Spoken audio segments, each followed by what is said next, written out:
Hi everyone, welcome to this installment of Soundcheck with Pathos and Logos. I'm Kyle. And I'm every member of the rock band Budgie. Together we're Pathos and Logos. This week we're talking about fuck. We'll get it. Hi everybody. Hi, welcome to this next installment of Soundcheck with Pathos and Logos. I'm Kyle. I'm Paul. And together we're Pathos and Logos. This week's installment is Deep Cuts, where we talk about classic horror movies that we both really like, and maybe you'll like them too, right, Paulie? That's exactly right. What are we talking about this week? Today we're talking about the crown jewel of 1988, the inimitable follow-up to the equally memorable movie Critters 2. Look at that VHS cover. Is anybody else getting feels from the VHS cover? Right up in here. I am. Now, Kyle and I love these movies for a multitude of different reasons, not the least of which being that we have what we like to describe as a laceration fascination. There's always at least one or two deaths in these classic horror movies from this era that are just gross or memorable for some strange reason, designed that way to make you kind of remember them, stick in your head. That's right. The big two, to me,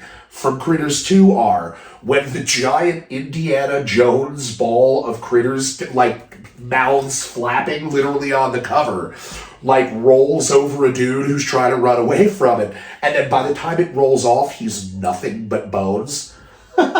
Yeah. That's right. They work fast. Almost as if, they work fast like a piranha, just removing all the meat and flesh from those Just bones. like a rolling meatball of angry piranha. I remember the local townsman dressed up as the Easter Bunny who stops to take a pee outside of a church, because that's what you do. In broad daylight. Broad daylight, nonetheless. And the critters jump through the pee hole of his Easter Bunny outfit and then just disassemble him from the inside out. So much so that he has to throw himself through the stained glass window of the church, to the horror of everybody in attendance. Yeah, let's keep in mind that it's Easter, so his act of desperation comes right as the priest says, and they were affrighted, talking about some scene from the Bible. Guy smashes through the window, it's great. Perfect clincher. As a kid, my 5-6-year-old self, I remember going to the local Blockbuster, remember those?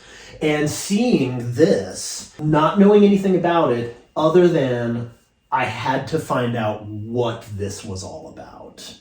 And so my mom let me rent it, and the rest is history, isn't it? That's right, the rest, as they say, is history. Now, I got hip to Critters and Critters 2 because, guys, I have a weird Uncle Frank. Oh. And weird Uncle Frank had all of these crazy horror and sci-fi movies in his room when we would go and visit Grandma and Grandpa in South Jersey. And so little Paul sneaks in, grabbing all the videotapes, watching a bunch of things that I ought not to have seen at that age. And this was one of them. It was a beautiful thing. Love this movie. Perfect. So if you like this movie too, or if you have memories about it, make sure to like and subscribe and then leave us a comment. Tell us what you think about it. Definitely come out and find us on tour. Check us out on Instagram and Twitter. And then tune in next week for another episode of Deep Cut.